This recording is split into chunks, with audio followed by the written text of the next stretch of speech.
Hey, everybody, and welcome back to another episode of Indie Game Movement, the podcast that talks about the marketing and business of indie games.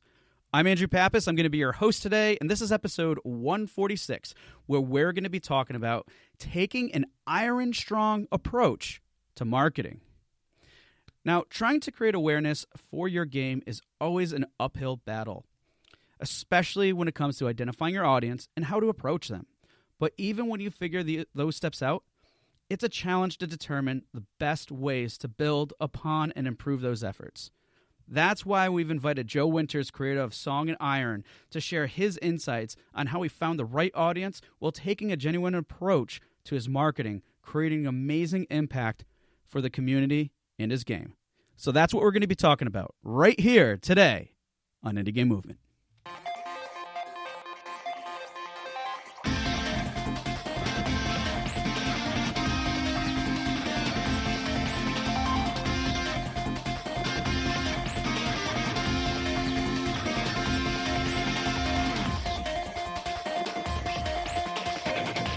Hey, everybody, and we're back. And today with me, I have Joe from Joe. I apologize. What's your studio's name?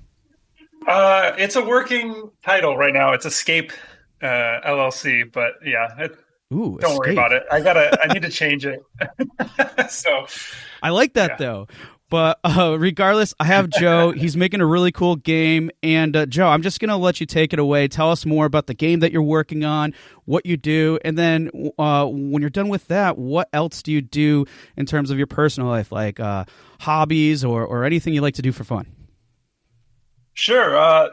Thanks for having me. This is actually really exciting. It's a really interesting podcast, and I'm excited to talk about some of this stuff. Well, thank you. I'm working on Song of Iron, which is a 2D side scroller that is fully 3D. It's actually a pretty high fidelity side scroller compared to what most indie stuff does, I think, just from a stylistic perspective. Okay. But it's a moody, gritty, sort of Nordic adventure, and it's a very much in the vein of Inside, but if you added the Nordic theme to it. And so it's definitely meant to be an experience, not like a button masher beat 'em up kind of game. It's supposed to be a fun, quick journey. Okay.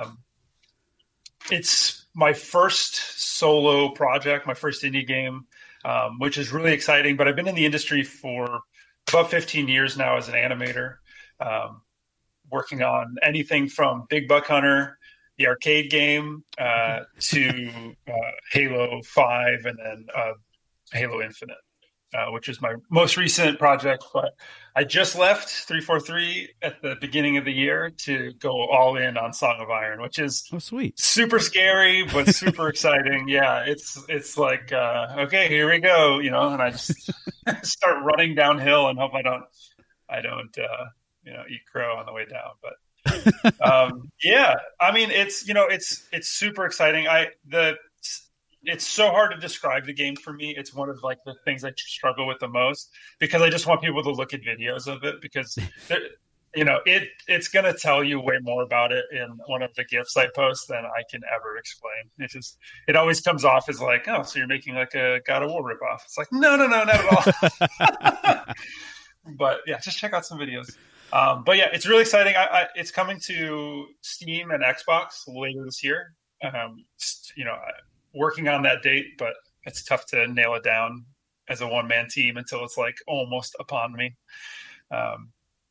Yeah. Other than that, on the side, I'm a big video game person. I don't play as much as I like because I'm busy with the project. Yeah, I can relate. I always sort of I default back to competitive games. I play a lot of Rocket League or League of Legends or stuff like that, where it's more sports centric in a way. But I've been playing a ton of Valheim recently, as everybody else has, and that game will suck you in real good. Which, yeah, I mean, I love those also when they're done well. So, but yeah, I mean, a little bit of that. I got a husky, and he's my little development partner, and oh, nice. Try to go camping and stuff when I can, but those sorts of things. Sweet. Awesome. Well, definitely appreciate you sharing more about that, and maybe your husky could be your mascot or something for. I know, right? So the thought has crossed your mind. All right. Oh yeah, of course. All right, cool. So we got to learn a little bit more about Joe, but we're going to go one step further as we take him through the Cue Box round. And for those of you who are not familiar with the Cue Box round, it's simply a series of random questions that we're going to be asking to Joe and see what he can give us for a quick and short answer. So, Joe, are you ready for the Cue Box round? Yeah, let's do it. All right. What is your favorite food? This is a tough one. I think my favorite food is whatever I'm eating while I'm camping.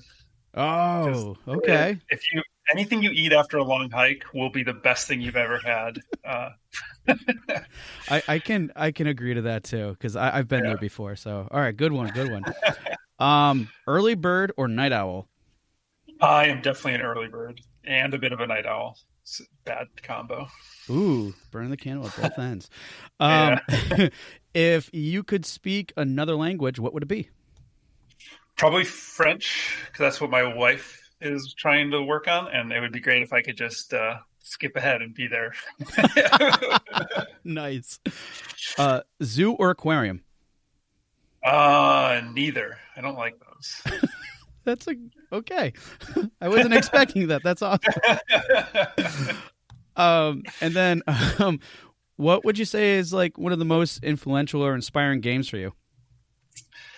Man, Ocarina of Time, Shadow of the Colossus, Journey. I think probably my biggest kind of inspired games. Yeah. Nice. Those are definitely. If I can have three. Yeah. Well, we took it, so you're good. Yeah, awesome. And then you pretty much already covered it, but the staple here on the show is actually what game are you playing right now? So you said it's mostly Valheim. Yep. Valheim right now. It's consuming me. All right, awesome. Well, thank you for going through that Cue Box round and providing some. I'll definitely say some pretty interesting answers. I mean, I think neither for just as a response in general is a first. So I love it. So awesome. All right, cool. So we have Joe here today, and we're going to be talking about some really interesting things here. And yes, I know this is a little markety, and I'm okay with that. But today, what we're going to be talking about is taking an iron strong approach to marketing. Love it. And I'll provide some quick context to everybody here. How I found Joe is actually on Reddit, and what was really cool is he had a post about a video.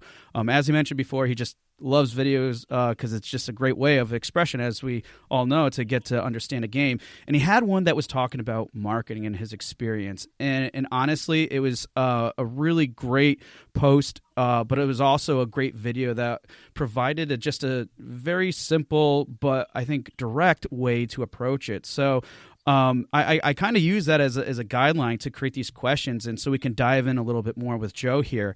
So with that said, I wanted to kick off our conversation, Joe, with by saying, for the most part, everyone understands what they need to identify and know their focus audience, right? But like for you, how did you go about this process in determining who your audience is and where they hang out? Because that's all important. Yeah, it was actually, for me, it was a pretty slow process.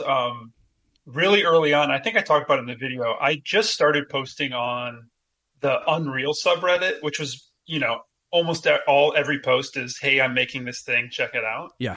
But it definitely started to give me a little bit of information about like what people were responding to. And then, it's just like you're looking for this kind of baseline of information, of some sort of, you could call it statistics or a feeling as people like, oh, I like this, or no one comments about certain stuff. And that maybe necessarily didn't give me my audience, but it started to find what people were attracted to about the project. And so I was able to kind of hone in on some of that stuff, which then started to show me where my audience was, because it was like, people who are responding the most to the game are really interested in X, Y, and Z things.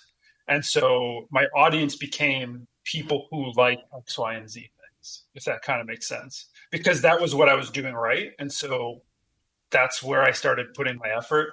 And then more people who identify with that stuff started to come. If I'm making sense. And it was a sort of like, circle where it there wasn't really a beginning to it, but and the game genre itself has a fan base. Nordic, which is huge right now, and Yep.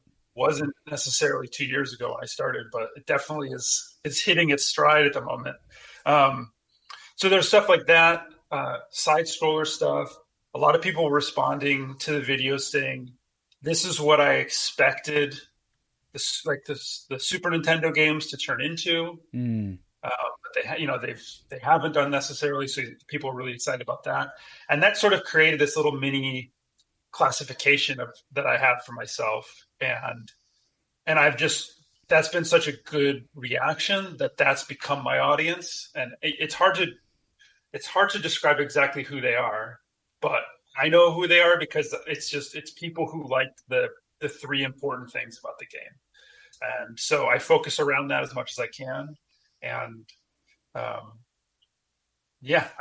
keep getting really positive responses from it. So it's been, So cool. I mean, one thing I'm curious, you say the three most important things about your game. What were they for you?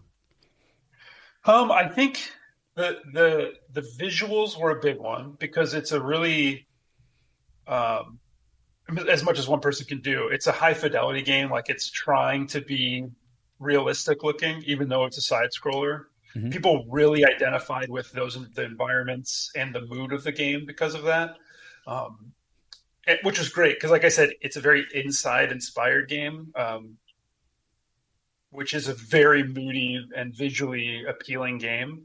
And so I really leaned into that more and more, which because it feels really different to a lot of people. Side scrollers generally are really flat, and you get a little parallax from fake stuff, but I was just building out full levels that just happened to be seen from the side scroller perspective. Ori and the Blind Forest does it too. They do it much better than me. But the combat in general, people were really liking, mostly because, like I said, I've been an animator for a really long time. So that's my core strength I'm bringing to the game. And so I can, I definitely understand like animating, really strong attacks and really strong reactions. So people were feeling the visceralness of the combat.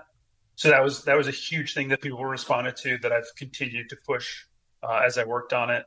And I mean, I guess it's sort of with the environment and just the visuals of it, but like just the mood of the game seems to resonate really well with people, because it's not, each video isn't me just jumping into a group and, hitting a button and having huge explosions kind of slowly kill them.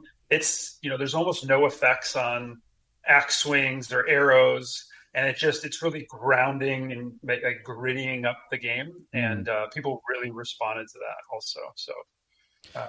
So, I like that you called out to those things, because, I mean, basically it sounds like all three of those are really tailored to your main strength, as being an animator too. So I think there's something that's really good about focusing on that.